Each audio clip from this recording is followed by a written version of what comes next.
Hello, everyone, and welcome back to Randy's Old Time Radio Shows. Tonight, let's travel deep into the heart of Africa, where danger whispers through jungle drums and ancient ruins. Join the search for a legendary emerald mine, where explorers face shifting loyalties, hidden tribes, and eerie mysteries. Keep your compass close. This journey might just lead you somewhere unexpected.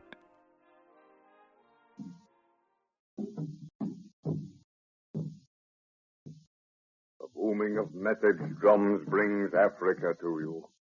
Africa, the cradle of nature, where Mother Earth steams in her primeval sleep, sweating under a load of superstition, mystery, and witchcraft. Africa is a land of great silences and thunderous upheavals.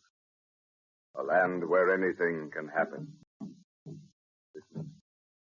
Those drums bring you a story of Africa.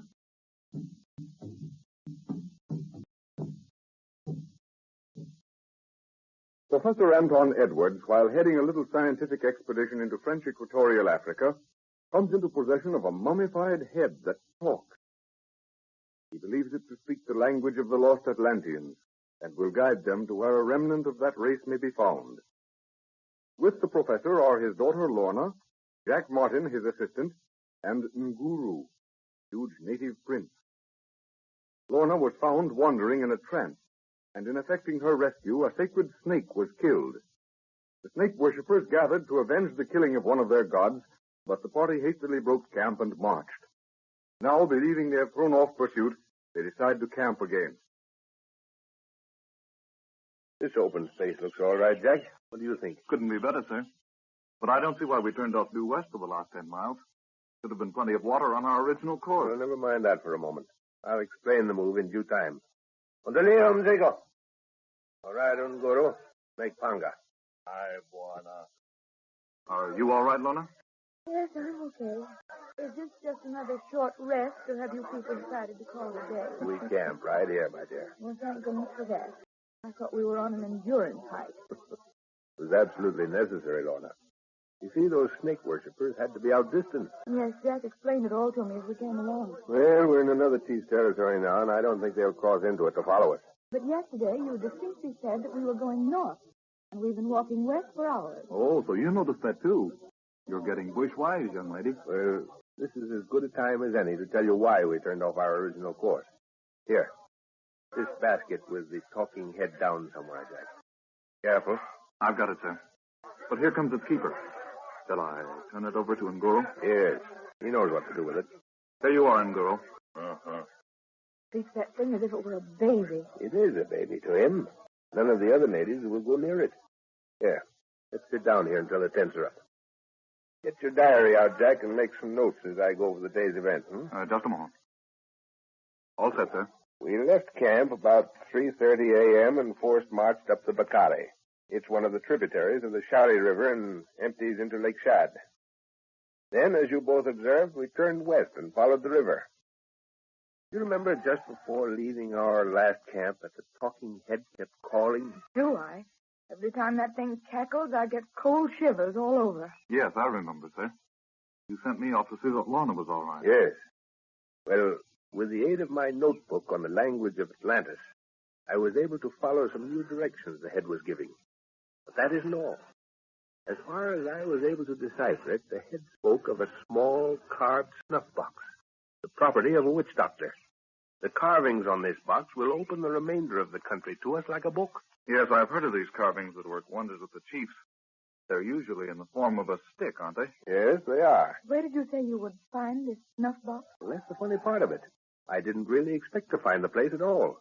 The translation runs something like this. By the little water, feeder of the great stream that makes the mirror of the skies, lies a fertile mound that rises above the head of a horned horse. Now, a horned horse must be a rhinoceros. The mirror of the skies is Lake Chad, and the Bakari is the first little water we came to. But the rhinoceros head. How in the world can you link that up with it? I got it. There it is. That huge boulder over there. Look at the flat head and the curved horn on the snout. You're right, Lorna. That's just what I thought. You can imagine the thrill I had when we rounded the bend and I saw that. There's the fertile mound, that wooded hill, and the witch doctor evidently lives at the top. It sounds like the directions to a pirate's treasure. I'm thrilled to death. Where are you going, Jack? I'm going over to that rock and see if it was carved by a hand or not. Maybe there's some writing on it. Well, I'll go with you. All set, Guru? Aye, Buana. Sent him already. Plenty water all time. In the boil 'em food drink one time. Good. You stay here in camp. I'm going for a walk. Wanna go walk for hill, huh? Yes, I'm going up that hill. Why? Wanna watch 'em thorn. Him plenty thorn on hill. Wanna go for catch 'em sleep. Make 'em for hill tomorrow, huh? No, we can't wait for tomorrow. I'll go now. Guru walk for hill along, huh? No, you old scoundrel. You stay here in camp. I'm going for a talk with the witch doctor. Boss, I have spoken. Aye, Buana. Him witch doctor plant 'em plenty thorning ground. Buana nenda poli. Poli.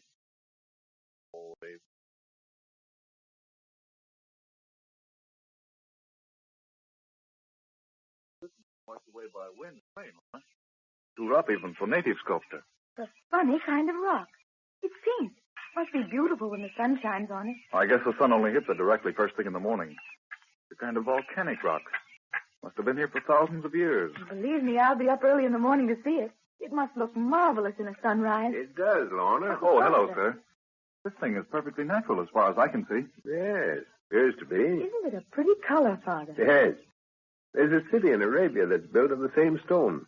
As a matter of fact, I shouldn't say built, I should say carved. That's what they call the Rose City, isn't it? Yes, but it's deserted now. Has been for hundreds of years. Oh, Lorna, I brought your camera over. I'd like some pictures of this rock. All right, dear. You want them taken head on? Yes, one that way and one as near profile as you can get. All right. I'm just wondering if the carving on this rock is natural, Jack. Did you find any writing on it? Well, there's something around this side underneath the snout. See up there? Looks as if a bird had walked across wet cement. Yes, by Jove. Yes. Hey, this is interesting, Jack. You make anything of it, sir? Yes. Yes, I do. Where's that confounded notebook of mine? In your top pocket. Oh, yes. Yes, to be sure. Now, let me see. Just as I thought. Speaks.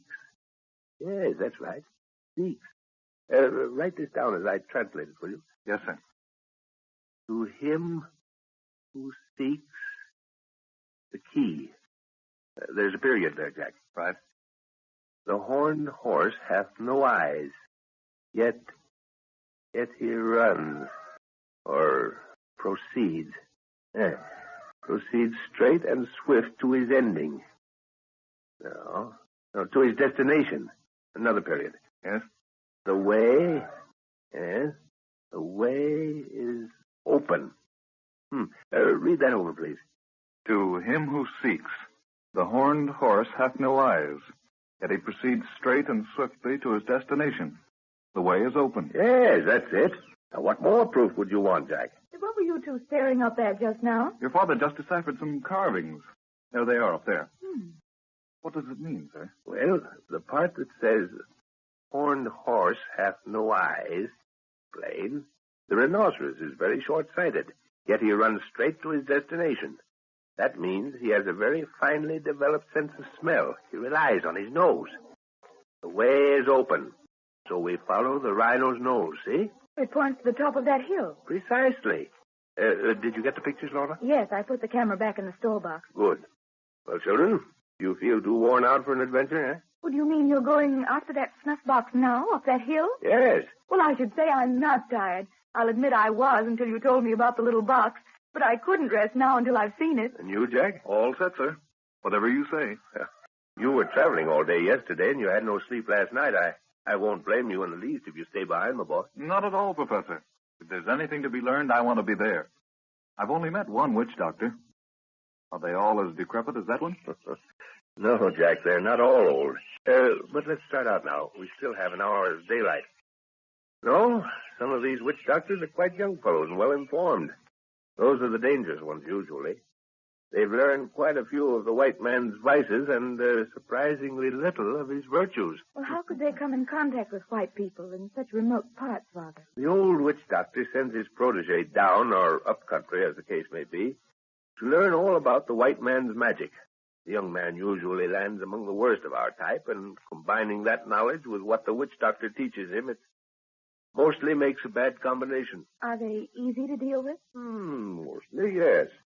I've got something in my pocket that will put this fellow in a trading mood, I think. Why, what is it, sir? A cigar lighter and a can of fluid. Could help him make some new magic for quite a while. Well, I hope he doesn't try to drink the fluid and then smoke. He'd start a forest fire in these woods in no time. Isn't it dark in here? The trees shut out all the light. A bit spooky, too. Yeah, it's darker than I thought it would be. Wait a minute. Better not go any further. I just remembered something. Something you should have brought, sir? No, and Guru warned me to look out for thorns on this hill. That means danger, or watch your step. I'd forgotten all about it. Well, what did he say altogether? Well, he said to go softly. And Guru doesn't usually get squeamish unless he has some good reason for it. He said the witch doctor plants thorns, and for us to poly-poly. That means to go slowly. Every time I don't take his advice, I run into trouble. Well, we've got boots on, so what difference does it make if the old witch doctor did plant a few thorns? Thorns is just an expression, my dear. It means danger of any kind. Oh. Jack, see that funny-looking branch bent into the pathway from that tree?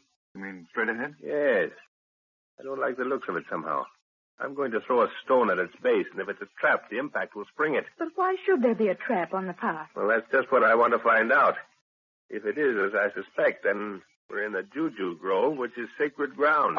Oh. Well, What's the matter, Lorna? Oh. What did you see? wrong. Don't stand there pointing, A child. face, a horrible face, staring at me out of those bushes. Well, what did it look like? Was it a native? Yes, I think so, but it was all painted or scarred. We'd better get out of this place, sir. Wait a minute. I want to see if that really is a trap. Watch it. See if I can hit the base.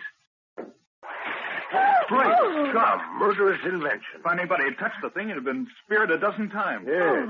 We'd better get out of here and send a message up to this murderous bird by drum talk. Come on, then. I've got a feeling we're being watched. Look out behind you, sir. In heaven's name of... Oh. Well, folks, that's all for this episode here on Randy's Old Time Radio Shows. Now, bringing these golden oldies back to life takes no small amount of time and effort from our good friend Randy, cleaning up the audio, converting the files, and making sure each show has the best audio possible. If you've enjoyed the program and you'd like to help keep these classics on the airwaves night after night, why not consider a small donation? Every penny goes straight to supporting Randy's work and helping this channel stay on the air. You'll find the links down in the description below. And for those of you kind souls who've already given, Randy tips his fedora to you. Your support truly keeps this old radio spirit alive. Thanks ever so much. And until next time, keep those dials tuned and keep the memories rolling.